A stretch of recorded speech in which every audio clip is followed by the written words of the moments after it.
Hey, Baker, in terms of what you guys were able to do Thursday night offensively and you individually, what do you want to build on in this game off of that? And just was that a boost in confidence for you to be able to get going in that play action game that you look forward to utilizing under Stefanski? Yeah, no, I think first carrying over the mindset of finding completions, establishing that run game. Like I said after the game, that's the standard that we're trying to set, the expectation for us. So got to come out firing and executing early on. You have those first 15 plays that you want to come out and get going, and we need to do that again. Zach Jackson, you're up. Hey, Baker, just curious, with the short training camp and then the short week last week after the first game, are you starting to feel any normalcy or any added comfort level with your preparation, routine, things like that?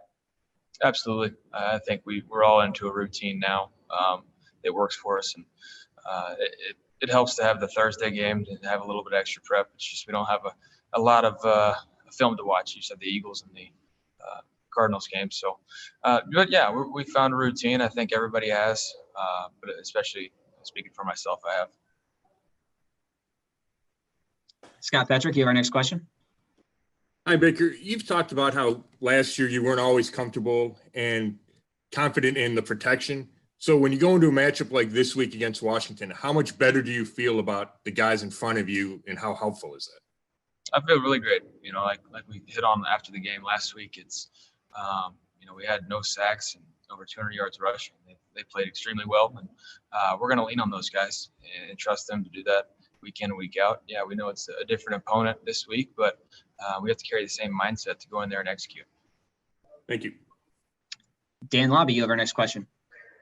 Hey, Baker. It looked like Thursday night you guys used a lot more motion than you did against Baltimore. For you as the quarterback, how does that kind of help you when you guys go into a game and decide to use a lot of pre-snap motion? We have some of those motions in there for indicators on what they're doing. The man zone tells and just certain run plays, getting looks and getting leverage. So it helps a lot, but when it comes down to it, no matter what play is called, we have to go out there and execute it. Thanks.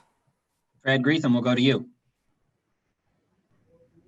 Hey, Baker, specifically Wyatt Teller, looks like he really sees that right guard job. And what do you think has helped him really make a jump? Is it the coaching, or is it the guys around him, or what? I think Wyatt took advantage of the long off season and being able to get his body right.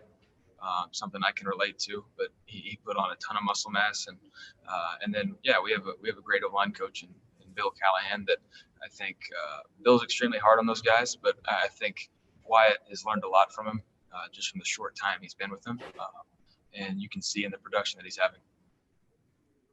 Thank you, Fred. Our next question will come from Ellis Williams. Ellis, your line is open. Hey, Baker. After the win Thursday, Coach Stefanski, when speaking about your interception, mentioned how he knew it was a throw you'd like back. So I wanted to give you an opportunity to talk about that. Specifically, I'm curious, what do you remember seeing pre-snap? What do you remember seeing as the play unfolded? And now that you have that rep on tape, what have you learned from it? Coming off of the play action bootleg game, having somebody in your face, you want to, obviously find a completion or find an incompletion.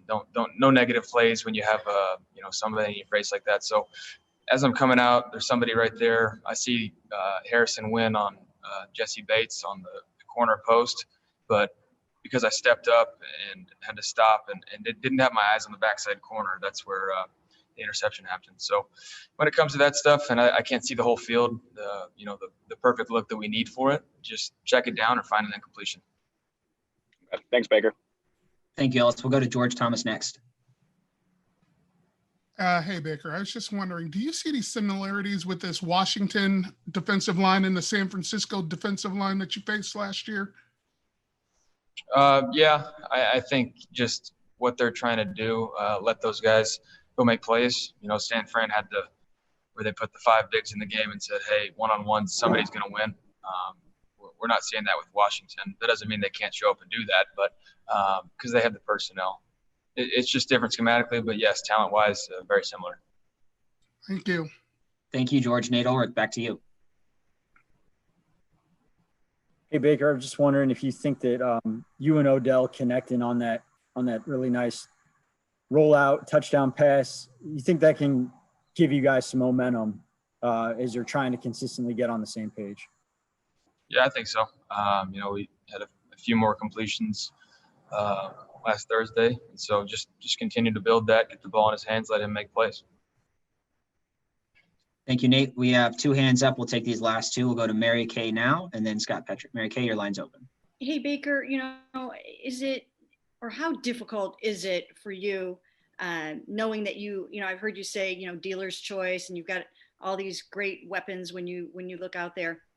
How tough is it for you as a quarterback to know that, you've got to just like kind of maybe put the blinders on, stick with the game plan, and I guess not worry too much about coming out of the game and wondering if people got their touches and things like that? Does that kind of stuff have to go through your mind? Do you have to deal with that?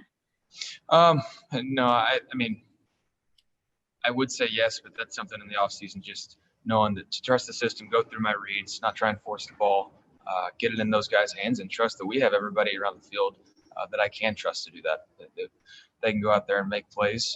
That's why they're all here. So I have to trust in that, go through my reads, and put that on the coaches. And AVP and Stefanski have said many times to trust that their play calling will get the ball in guys' hands to get them going, and I just do my job. Thank you. Thank you, Mary Kay. Final question goes to Scott Petrick.